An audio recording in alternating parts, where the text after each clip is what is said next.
सवी और आशिका के बीच की जुबानी जंग ऐसे ही नहीं रुकने वाली, जहां अब आशिका सवी को एक सड़क छाप औरत बोलकर जलील करती है और ये भी बोलती है कि उसे लड़ना आता है उस जैसी औरतों से।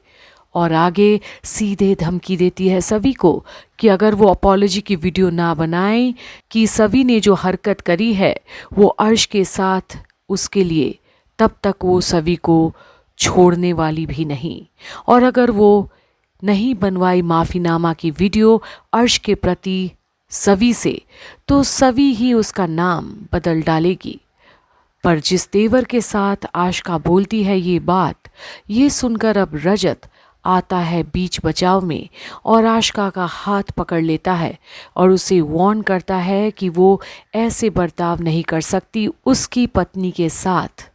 और आशिका को चौंका देता है सवी का पक्ष लेकर, ये बोलकर कि आशिका अपना नाम बदल ही डाले तो बेहतर होगा, क्योंकि उसकी बीवी सवी को किसी की भी धमकियों से डरने की ज़रूरत नहीं है।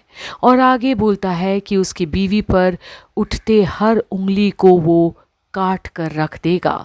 पर आशिका की ये बकवास नहीं सुनने वाला और बोलता है आशिका को कि उसे तो जाकर अर्श को उल्टे समझाना चाहिए था कि जो वो हरकतें कर रहा है वो गलत है।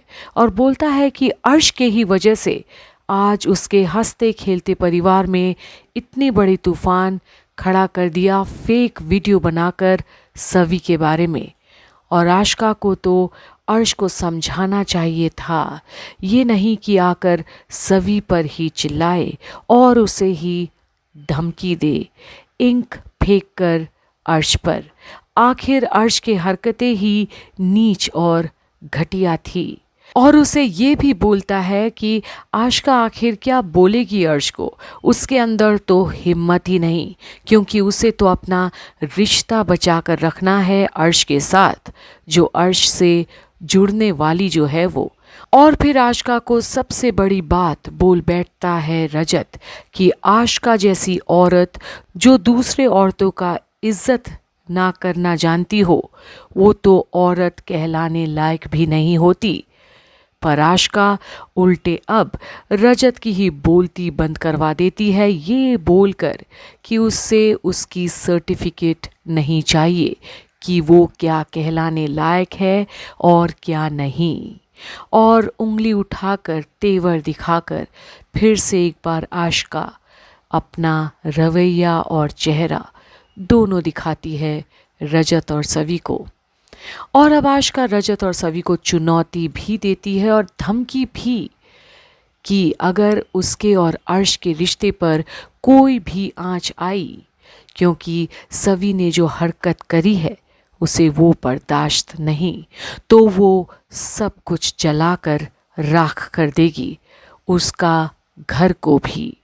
कोई उसे छुई मुई सी लड़की या औरत ना समझे। पर अब उल्टे मुंह रजत आशिका को जवाब देता है कि अगर किसी ने भी उसकी बीवी सवी के साथ बदतमीजी की तो वो उसकी जुबान ही खींच लेगा। पर ये सब के बीच सवी एक भी शब्द नहीं बोलती, जहां रजत और आशिका एक दूसरे के प्रति की बातें और गुस्सा दोनों को देखती तो है। पर अब रजत भी आशिका को बोल बैठता है कि उसके ही घर में घुसकर बिन बुलाए उसकी ही बीवी को कुछ से कुछ बोले जा रही है आशिका। पर वो ये सब सिर्फ और सिर्फ इसलिए बर्दाश्त कर रहा है क्योंकि आशिका उसकी बच्चों की माँ है, सई की माँ है। और अब उसे भी बड़ी बात बोल बैठता है रजत आशिका को कि आज सई के बर्थडे वाले दिन वो खुश है क्योंकि उसकी माँ आई है सेलिब्रेट करने, बिन बुलाए ही सही। उसका भाई भी आया है और आशिका ऐसी हरकतें कर रही है। और ये सुनकर तो सभी के चेहरे पर दर्द तो झलकता है कि रजत बोलता तो है कि वो उसकी बीवी है, पर माँ का दर्जा अब भी आशिका के पास ही है सई के प्रति। पर रजत तो अपने काबू में ही नहीं और आशिका को वहाँ से जाने के लिए बोल देता है, इससे पहले कि उसका सब्र और भी टूटे, और उसे वहाँ से गेट लॉस्ट होने के लिए बोल देता है। और अब जहाँ आशिका रूम से गुस्से में चली तो जाती है, पर सवी के प्रति गुस्सा और घृणा दोनों झलकता है उसके चेहरे पर अब जब रजत सवी को अब सॉरी बोलने का पहल करता है आशिका की बिहेवियर की वजह से, तो सवी अब रजत को रोक देती है कि उसे उसकी मामलों में दखल अंदाजी करने का कोई हक नहीं।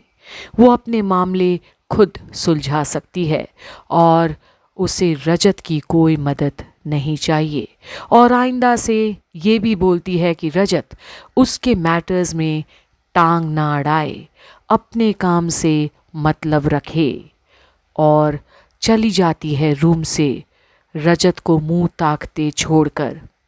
पर क्या रजत को एहसास भी है कि उसने आशिका को तो अपने बच्चों की माँ का दर्जा जब अब भी दे रहा है, इसका मतलब अब भी उसे अधिकार दे रहा है, क्योंकि वो जन्मदाता है।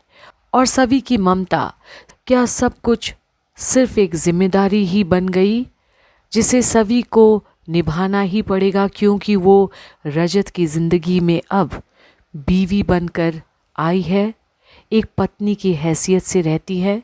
तो आगे भी क्या होगा ये देखने के लिए बने रहिए कंप्लीट बॉलीवुड पर, जहां आप तक वो मैं किसी के प्यार में की हर एक अपडेट आप तक पहुंचा रहे हैं हम कंप्लीट बॉलीवुड पर।